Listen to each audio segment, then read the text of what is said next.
Today we will study tense because it is helpful for each and every sectors in grammar. This is the base of grammar, tense. Firstly, you will have to clear the tense, then you will have to understand anything in English easily. तो tense जो होता है वो आज हम लोग explain करेंगे कि टेंस होता क्या है.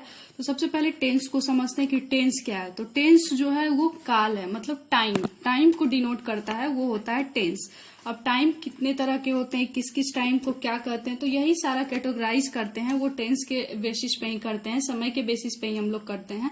तो टेंस का एक्चुअल में 3 टाइप्स होते हैं, जिसको कि हम लोग कह सकते हैं टेंस का 3 भाई होता है, 3 ब्रदर होता है. इजिली समझने के लिए ये चीज हम लोग कह सकते हैं. तो टेंस का 3 टाइप्स होता है. क्या क्या होता है? प्रेजेंट, पास्ट और फ्यूचर.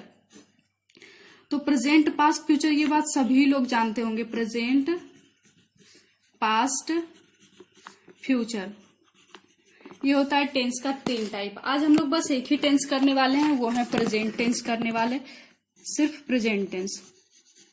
प्रेजेंट टेंस में 4 टाइप्स होता है.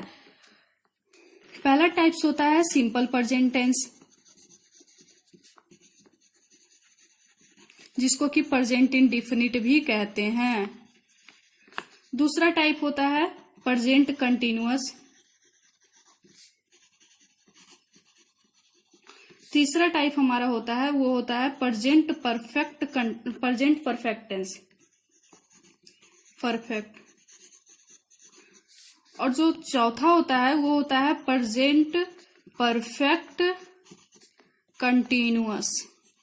ये सारा टाइप होता है. तो सबसे पहले हम लोग टाइप 1 को समझते हैं, सिंपल प्रेजेंट, जिसको कि प्रेजेंट इंडेफिनिट टेंस भी कहते हैं.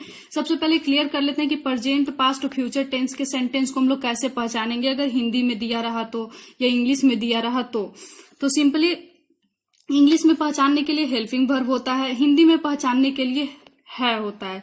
जैसे कि जब भी कोई भी सेंटेंस के अगर हिंदी में है, कोई भी सेंटेंस और लास्ट में है, तो समझ लेना है कि वो प्रेजेंट टेंस ही है, कोई कंफ्यूजन ही नहीं है वहां पे. लेकिन अब प्रेजेंट का कौन सा टाइप है, क्योंकि प्रेजेंट का 4 टाइप होता है, simple present, present continuous, present perfect continuous. ये कौन सा है, तो ये आज हम लोग आप लोग को बताएंगे, जिससे कि क्लियर हो जाएगा, फिर कभी प्रॉब्लम नहीं होगा, इतना इजिली है. तो प्रेजेंट टेंस में सिंपल प्रेजेंट, जिसको कि प्रेजेंट इंडेफिनिट कहते हैं, ये बात हमेशा ध्यान रखना है, कंफ्यूज नहीं होना कि प्रेजेंट इंडेफिनिट टेंस क्या होता है, सिंपल प्रेजेंट टेंस क्या होता है. पर सिंपल प्रेजेंट को ही प्रेजेंट इंडेफिनिट टेंस कहते हैं. तो सबसे पहला जो हमारा टाइप है वो सिंपल प्रेजेंट टेंस है. तो सिंपल प्रेजेंट टेंस को हिंदी में हम लोग क्या लिखेंगे, इसका definition in Hindi sentence and with ता है, ती है, ते है, ये हो जाता है, is called simple present tense. ठीक है. हिंदी में जब सेंटेंस ता है, ती है, ते है से इंड होता हो तो हम लोग समझ जाएंगे कि ये सिंपल प्रेजेंट टेंस है. ट्रांसलेशन बनाना बहुत इजी हो जाएगा, ये समझने के बाद इतना इजी है, ये समझ में आ जाएगा. अब इसमें भी बहुत तरह के सेंटेंस होते हैं, वो सारा क्लियर कर देंगे कि किसी भी सेंटेंस में फंसना नहीं है. कभी कभी निगेटिव मतलब जिसमें नहीं रहे, पॉजिटिव जिसमें सिंपल है, कोई ना नहीं वाला वर्ड नहीं आएगा, इंट्रोगेटिव यानी जो क्वेश्चन है. तो इंट्रोगेटिव में भी 2 टाइप होता है, यस नो और WH. तो सबसे पहले बात करते हैं पॉजिटिव का. तो पॉजिटिव का स्ट्रक्चर होता है सब्जेक्ट प्लस V1 या V5 प्लस अदर वर्ड. ये क्या हो गया, पॉजिटिव सेंटेंस. निगेटिव में हम लोग करते हैं subject plus do does plus not plus V1 plus other word. ये डू डज जो है आगे बताएंगे कि डू कहाँ लगाना है, डज कहाँ लगाना है. नोट निगेटिव यानी क्या हो गया, नोट लग गया. निगेटिव सेंटेंस इसी को कहेंगे, नोट लग जाएगा. जब भी नहीं लग जाएगा तो वो निगेटिव सेंटेंस हो जाता है. जैसे कि वह आम नहीं खाता है, वह घर नहीं जाता है, नहीं लग गया यानी निगेटिव सेंटेंस. पॉजिटिव में नहीं लगेगा, वो सिंपल रहेगा. तीसरा होता है यस नो, जो कि डू डज से स्टार्ट होता है. Do does plus subject plus V1 plus other word, ये हो गया हमारा यस नो क्वेश्चन। ये हमारा हो गया यस नो क्वेश्चन। और चौथा होता है वो क्या होता है WH, तो WH plus do Dutch plus subject plus V1 plus other word, ये हो गया हमारा WH क्वेश्चन। अब सबको ये नहीं समझ में आ रहा होगा कि आखिर यस नो क्वेश्चन किसको कहते हैं। तो यस नो क्वेश्चन उसको कहते हैं जिसका जवाब हम या तो हाँ में देंगे नहीं तो ना में देंगे। हाँ में देने वाले सेंटेंस को हम लोग यस नो का हाँ नहीं तो ना। जैसे कि हम पूछेंगे क्या तुम खाना खा ली, तो रिप्लाई क्या आएगा, हाँ या तो ना। अगर हम पूछेंगे क्या तुम खाना खा ली, तो क्या पूछेगी, हम कल घर जा रहे थे तो खाना नहीं खाए। इतना बड़ा नहीं बोलना है, सिर्फ इसका जवाब हाँ या ना में देंगे। या कहेंगे क्या तुम सुबह जग गई थी 6 बजे, तो हाँ या ना, ये रिप्लाई आता है ना, हाँ मैम या नहीं मैम। तो इसीलिए इसको यस नो क्वेश्चन कहते हैं। और यस नो क्वेश्चन हमेशा हेल्पिंग वर्ब से स्टार्ट होता है, डू डज। अब इसमें एक चीज और नोट करके लिख लेना है, क्या लिखना है कि आखिर हम लोग कहाँ पे डू और डज यूज करेंगे, V5 कहाँ यूज करेंगे। तो हम लोग नोट करके डालेंगे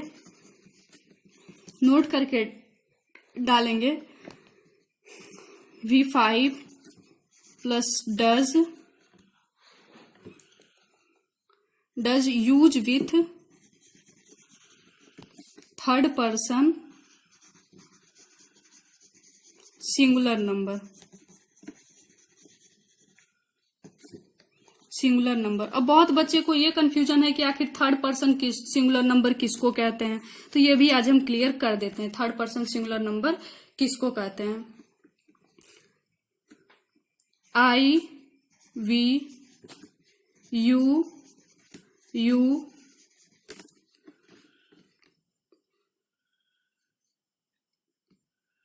he, she, it, name, etc। इसमें हो जाता है दे। ये हमारा हो गया सिंगुलर, ये हमारा हो गया प्लूरल।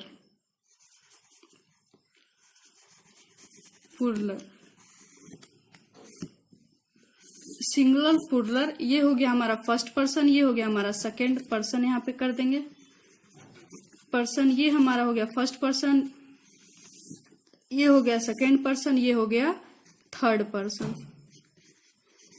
पर्सन। तो थर्ड पर्सन सिंगुलर नंबर किसको कहते हैं, ही, सी, इट और नेम को कहते हैं थर्ड पर्सन सिंगुलर नंबर। तो third person he, she, it या कोई भी नेम रहे तो हम लोग हमेशा V5 का और डज का यूज करेंगे। तो ये क्लियर हो गया। अब आते हैं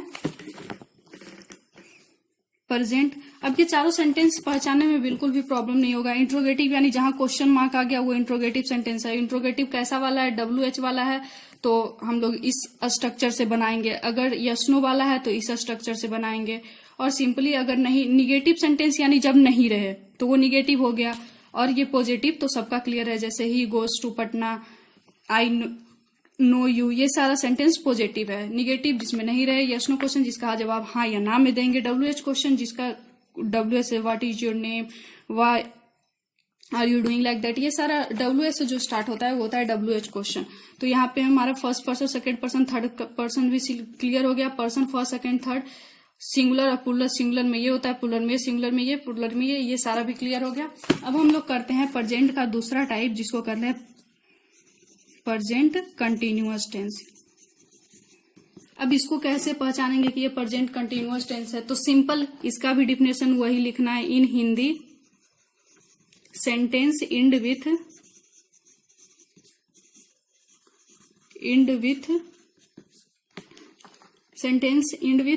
रहा है, रही है, रहे हैं, इज कॉल्ड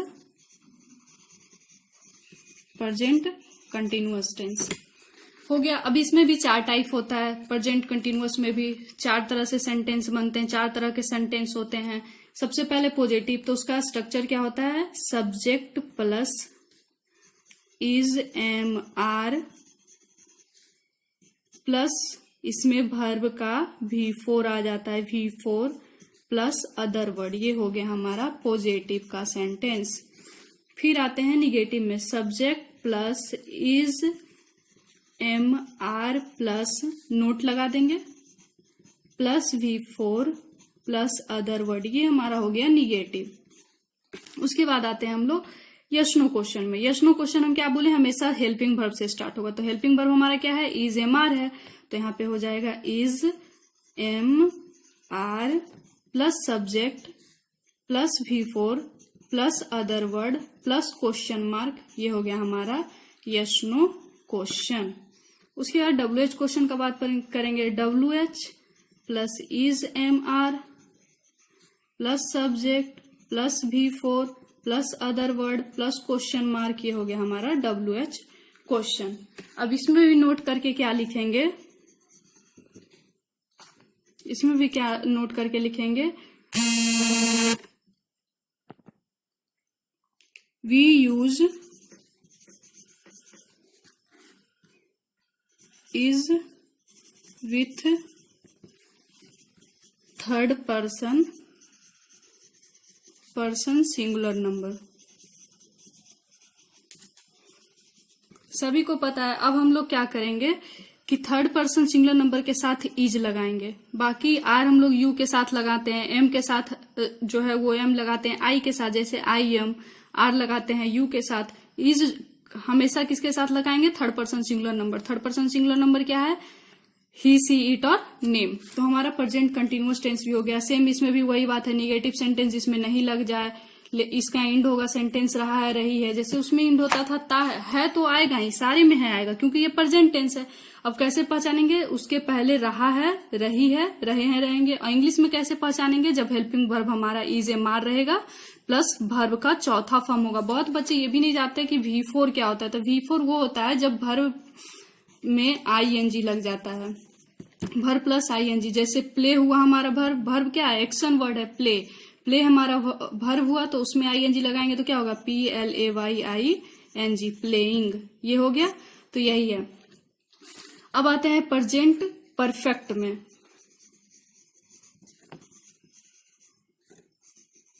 ये हमारा सेंटेंस से ही क्लियर होता है। प्रेजेंट कंटिन्यूअस मतलब कोई भी काम जो चल रहा है, चलते करते करते हम लोग बोलते हैं। जैसे हम पूछें क्या कर रही हो, तो रिप्लाई आता है ना, खाना खा रहे हैं। मतलब खाते खाते वो बताते वो काम फिनिश नहीं हुआ है, खा रहे हैं, रहे हैं, रही है, रहा है। ये सारा जब भी आएगा तो समझ लेना है प्रेजेंट कंटिन्यूअस है, कोई कंफ्यूजन ही नहीं होना चाहिए। अब हम बात करते हैं प्रेजेंट परफेक्ट टेंस का, जो कि हमारा तीसरा है, ये दूसरा था। प्रेजेंट परफेक्ट क्या है, सेम सेंटेंस लिखना है in Hindi sentence end with, in Hindi sentence end with चुका है, चुका है, चुकी है, चुके हैं। नहीं तो इसमें या है, ये भी रहता है, या है, ई है, ए है, ऐसा भी रहता है। यहीं पे बच्चे बहुत सारे कंफ्यूज करते हैं क्योंकि पास्ट का भी जो टेंस होता है ना, उसमें सेंटेंस था, थे, थी नहीं, तो या ये ई पे एंड होता है। तो हमको कंफ्यूज नहीं होना है। क्यों नहीं होना है, क्योंकि जब भी ये प्रेजेंट परफेक्ट रहेगा ना तो है जरूर रहेगा, या ये के बाद है जरूर रहेगा। लेकिन पास्ट में ऐसा नहीं होता है, पास्ट में ए पे ही जाके सेंटेंस एंड हो जाता है।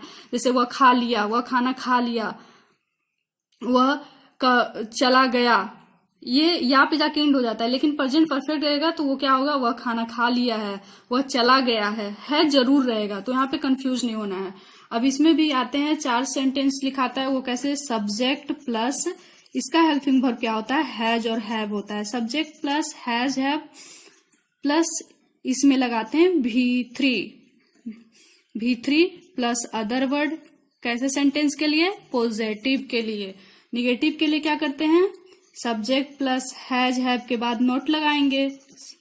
बस यही चेंजिंग करना है, सब में हेल्पिंग वर्ब चेंज हो रहा है और कुछ भी नहीं। सेंटेंस सारा वही रहता है, नोट लगाएंगे प्लस V3 लगाएंगे प्लस अदर वर्ड, ये हो गया हमारा निगेटिव। निगेटिव मतलब नहीं वाला सेंटेंस। यस नो क्वेश्चन के लिए हम लोग हेल्पिंग वर्ब से स्टार्ट करेंगे। हेल्पिंग वर्ब हमारा क्या है, हैज और हैव है। तो has have plus subject plus V3 plus other word, ये हमारा हो गया यस नो क्वेश्चन। उसके बाद फिर WH question, WH plus has have plus subject plus V3 plus other word, ये सबको याद रखना है कि क्वेश्चन मार्क डालना है, WH क्वेश्चन हो गया। ठीक है, तो कंफ्यूजन नहीं होना है। इसमें भी नोट करके हम लोग को क्या लिखना है, नोट करके हम लोग को यहाँ पे ये लिखना है कि ऑलवेज यूज, क्या हैज यूज करेंगे हम लोग थर्ड पर्सन सिंगुलर नंबर के साथ।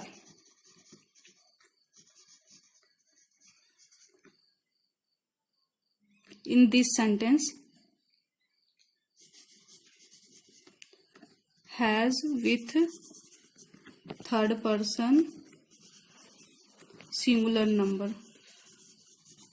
ओके, कोई प्रॉब्लम नहीं है, हो गया। अब हमारा लास्ट टेंस जो बचा है वो क्या बचा है, present perfect continuous tense.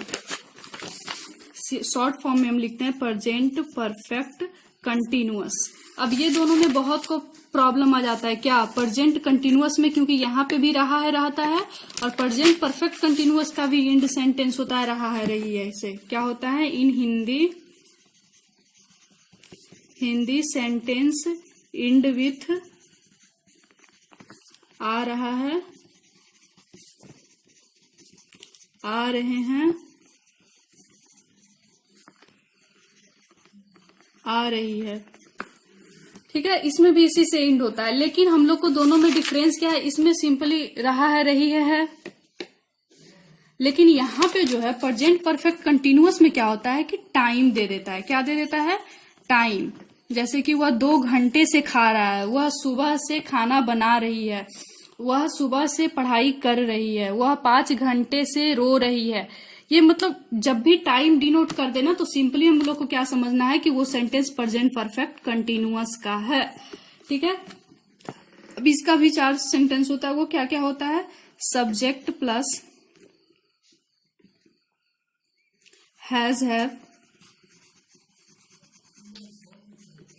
Plus been plus V4 plus since या फोर प्लस ऑब्जेक्ट।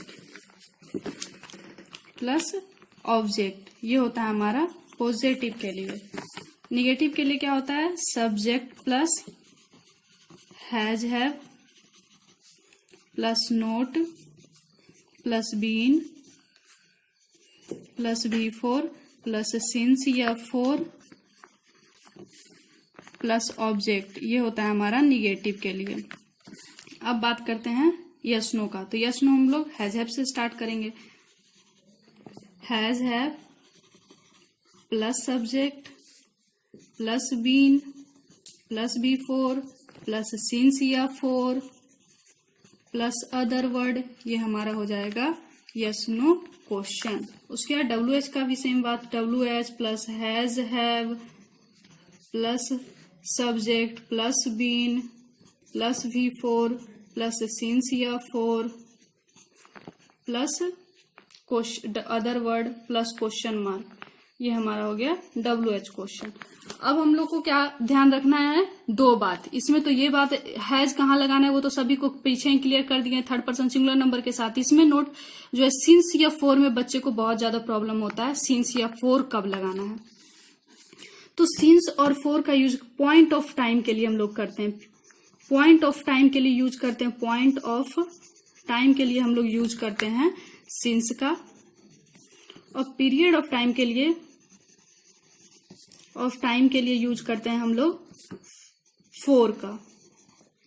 ठीक है, सिंस मतलब जब क्लियर रहे, जैसे 6 बजे से 5 बजे से 4 बजे, पॉइंट एग्जैक्ट टाइम दिया रहे, पॉइंट।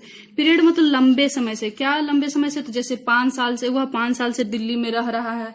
पॉइंट ऑफ टाइम जैसे वो 2 बजे से पढ़ रहा है या सुबह से पढ़ रहा है। तुम लोग को एग्जैक्ट पता होता है कि सुबह 6 बजे हो जाता है, सुबह से पढ़ रहा है, सुबह से पढ़ रहा है। आज का सुबह सभी को मालूम है आज का सुबह कब हुआ है, तो ये पॉइंट ऑफ टाइम है। पीरियड ऑफ टाइम लंबे समय से, जैसे 5 साल से, 6 साल से, 1994 से।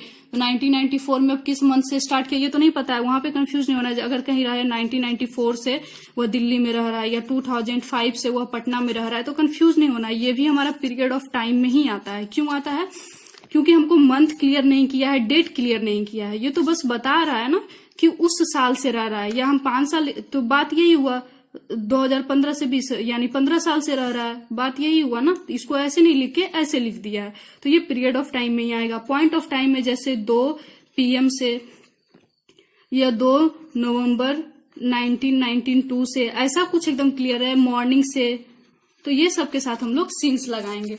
तो आई थिंक आप लोग का सारा कुछ क्लियर हो गया होगा। फिर भी अगर कोई प्रॉब्लम है तो वो पूछ लेना है, कहीं भी कोई कंफ्यूज नहीं होना है। हिंदी में सेंटेंस हम लोग कैसे पहचानेंगे बता चुके हैं, इंग्लिश में कैसे पहचानेंगे, हेल्पिंग वर्ब से पहचानेंगे। हेल्पिंग वर्ब इज एमआर रहे तो प्रेजेंट कंटिन्यूअस है। तो आज हम लोग प्रेजेंट का टोटल टेंस कर लिए हैं।